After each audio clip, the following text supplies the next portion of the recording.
اگر آپ ہمارے چینل پر پہلی مرتبہ آئے ہیں اور اگر آپ کو یہ لیکچر پسند آیا ہے تو ہمارے چینل کو لائک اور سبسکرائب ضرور کر دیں۔ بہت شکریہ۔ السلام علیکم خواتین حضرات، ہم آج کل مرزا غالب کی غزل پڑھ رہے ہیں، ابن مریم ہوا کرے کوئی، میرے دکھ کی دوا کرے کوئی۔ اس کے 6 اشعار کی شرح ہم آپ کی خدمت میں پیش کر چکے ہیں۔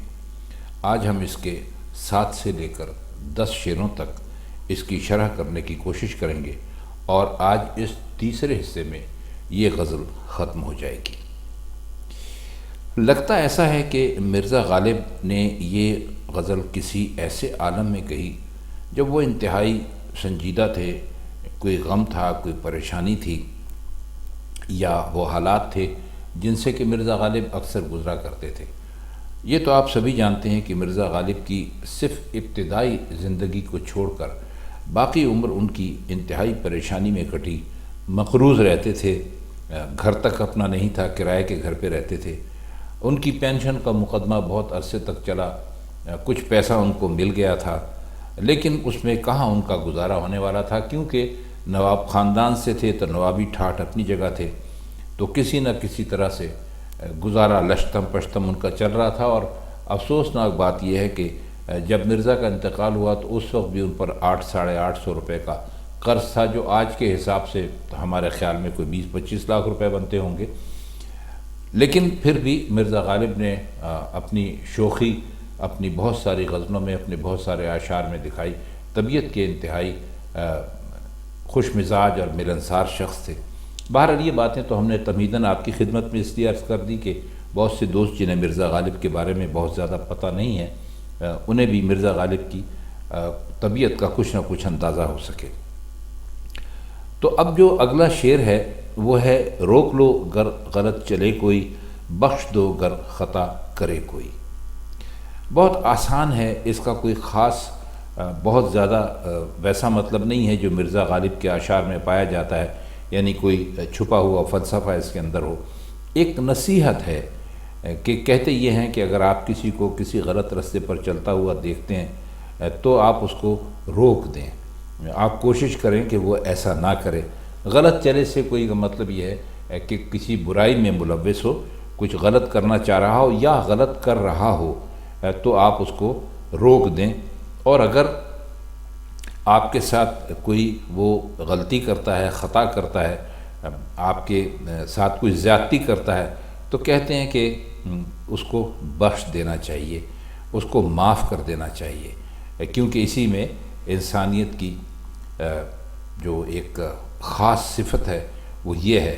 تو اس لیے فرماتے یہ ہیں کہ دونوں مصرے ایک طرح سے نصیحت آمیز ہیں کہ بھئی اگر کوئی غلط کام کرتا ہے، یعنی چلے سے مطلب یہ ہے کہ کوئی کر رہا ہے، یعنی کام ایسا کر رہا ہے تو اس کو آپ روک دیں، اور اگر آپ سے اس سے آپ کے حوالے سے کوئی غلطی ہو گئی ہے تو اس غلطی کو اس کی آپ جو ہے غلطی کو معاف کر دیں۔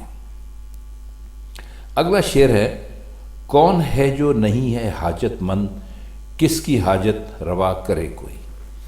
حاجت کہتے ہیں ضرورت کو، اور حاجت مند اس کو کہتے ہیں کہ جس کو ضرورت ہو۔ بہت آسان الفاظ ہیں، کوئی زیادہ اس میں مشکل نہیں ہے، تو بہت آسان سے آسان الفاظ غالب نے اپنی بعض غزلوں میں استعمال کیے ہیں، لیکن بعض جگہ پر وہ بہت زیادہ مشکل، جیسے کاوے کاوے سخت جانی ہائے تنہائی نہ پوچھ، صبح کرنا شام کا لانا ہے جوئے شیر کا، اس قسم کے جو اشعار ہیں ان سے تو واقعی سننے والا واقعی پریشان ہو جاتا ہے کہ مرزا غالب نے کتنا زیادہ مشکل کہہ دیا۔ یا وہ شعر ہے، خط پیالہ سراسر نگاہ گلچی ہے، جس کا دوسرا مصرع ہے، وہ پہلا مصرع اس کا ہمیں یاد نہیں آ رہا۔ جی ہاں، کرے ہے بادہ تیرے لب سے قصب رنگ فروغ، خط پیالہ سراسر نگاہ گلچی ہے۔ تو یہ دیکھیے کس قدر مشکل زبانوں نے استعمال کی، لیکن یہی غالب جو ہیں وہ اب یہ آپ کو شعر سنایا کہ وہ اتنی آسان زبان میں بات کر رہے ہیں کہ کون ہے جو نہیں ہے حاجت مند، کس کی حاجت روا کرے کوئی۔ یہ بھی کوئی اتنا خاص مشکل شعر نہیں ہے، آسان شعر ہے۔ کہتے ہیں کہ کون ہے اس دنیا میں جو کسی نہ کسی ضرورت سے خالی ہو، جس سے کوئی حاجت نہ ہو۔ تو فرماتے ہیں کہ اگر تم کسی کے پاس کوئی ضرورت لے کر جاؤ اور وہ اگر پوری نہ ہو تو شکایت نہ کرو، یہ سمجھو کہ ضرورت مند بہت زیادہ ہیں اور کوئی بھی شخص ایسا نہیں ہے جو ان سب کی ضرورت کو پورا کر سکے، اس لیے گلہ نہیں کرنا چاہیے، کیونکہ جہاں پر مانگنے والے بہت ہوں اور دینے والے کم ہوں تو وہاں یعنی ایسی صورتحال پیدا ہو سکتی ہے کہ بھئی وہ کس کس کی حاجت روائی کا مطلب ہوتا ہے ضرورت پوری کرنا، تو اس لیے یہاں پر مرزا نے حاجت روا انہوں نے اس کو استعمال کیا ہے۔ اس کا نواں شعر ہے، یہ شعر آپ غور سے سنیے گا کیونکہ اس میں ایک روایت بھی ہے۔ کیا کیا خضر نے سکندر سے، اب کسے رہنما کرے کوئی۔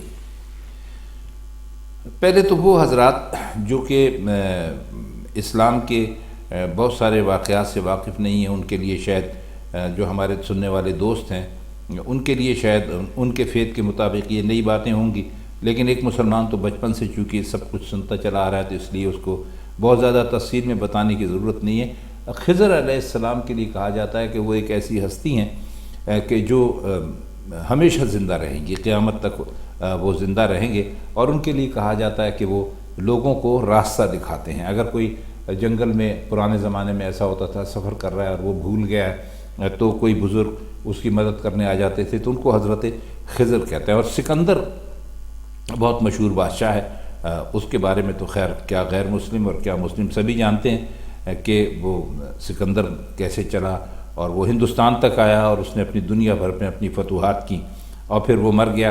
تو اس کے پیچھے ایک واقعہ ہے، وہ مشہور ہے لیکن اس کی کوئی تاریخی طور پر یہ ثابت نہیں ہو سکتا کہ سکندر کی حضرت خضر سے ملاقات ہو گئی اور اس نے کہا کہ میں نے سنا ہے کہ یہاں پر ایک ایسا چشمہ ہے کہ جس سے جو آدمی پانی پی لے وہ آدمی ہمیشہ زندہ رہتا ہے اور کبھی مرتا نہیں ہے۔ تو خضر نے کہا کہ ٹھیک ہے، اور وہ ان کو ساتھ لے کر گئے، لیکن انہوں نے خود تو پانی پی لیا اور سکندر کو پانی نہیں پینے دیا اس سے۔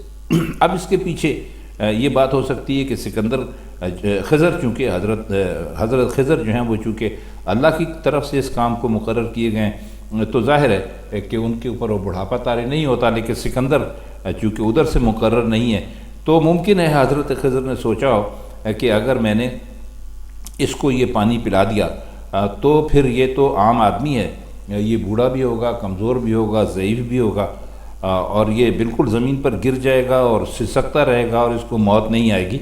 تو انہوں نے غالباً اس مصلحت کے تحت حضرت خضر نے سکندر کو پانی نہیں پینے دیا اور خود پی لیا، اور سکندر تھا محروم رہ گیا۔ تو اس کے لیے خواجہ حافظ کا ایک فارسی شعر بھی ہے، تہی دستان قسمت را چه سود از رہبر کامل، کہ خضر از آب ہوا تشنا می آرد سکندر را۔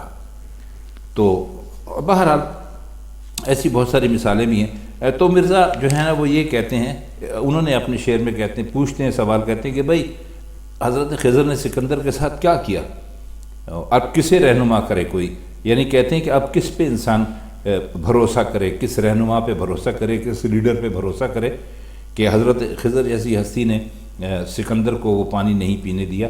غالباً یہ شعر انہوں نے تھوڑا سا ایک مثال کے طور پر کہا، ورنہ حضرت خضر نے سکندر کو پانی کیوں نہیں پینے دیا اس بات سے تو مرزا غالب خود بھی واقف ہوں گے۔ اب آئیے دیکھتے ہیں اس کا آخری شعر۔ جب توقع ہی اٹھ گئی غالب، کیوں کسی کا گلہ کرے کوئی۔ توقع کا مطلب ہوتا ہے امید، آپ کسی آدمی سے کوئی چیز ایکسپیکٹ کر رہے ہوں تو اس کو توقع کہتے ہیں، اور گلہ کہتے ہیں شکایت کرنے کو، بہت عام سی بات ہے۔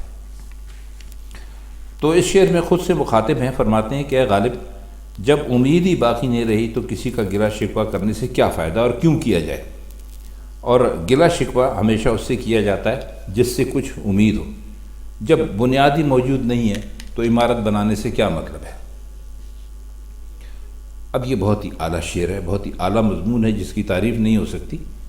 مطلب یہ ہے کہ جس شخص سے امید آپ کی کٹ گئی ہے، منقطع ہو گئی ہے، پھر اس کا گلہ کیوں کرے؟ فائدہ تو ہوگا نہیں، اور نفرت اور دشمنی پیدا ہوگی۔ تو اس میں انہوں نے بتایا یہ ہے کہ بعض اوقات انسان کو ایسا ہوتا ہے کہ کسی آدمی سے کسی قسم کی امید نہیں ہوتی، لیکن وہ اپنی حماقت میں اس سے امید باندھ بیٹھتا ہے، اس سے فرمائش بھی کر دیتا ہے، لیکن اس کی آرزو یا اس کی فرمائش یا اس کا سوال وہاں سے پورا نہیں ہوتا۔ تو کہتے یہ ہیں کہ جب آپ کو کسی سے گلہ ہی نہیں ہے تو اس سے کوئی شکوہ کرنے کا فائدہ بھی نہیں ہے۔ یعنی آپ کو جب توقع ہی نہیں رہی، امید نہیں رہی، تو شکوہ کرنے سے پھر کیا فائدہ ہے اور کیوں کیا جائے؟ کیونکہ ظاہر ہے کہ جب آپ کو کسی سے اگر کوئی امید نہیں ہے تو اس کے سامنے اگر آپ دستے سوال دراز کریں گے یا سوال اس سے کریں گے تو یہ آپ کی اپنی حماقت ہوگی۔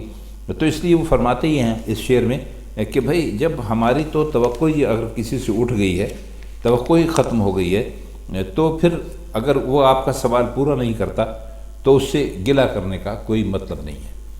تو خواتین حضرات، اس شعر کے ساتھ ہی یہ غزل ابن مریم ہوا کرے کوئی، میرے دکھ کی دوا کرے کوئی اب ختم ہوتی ہے۔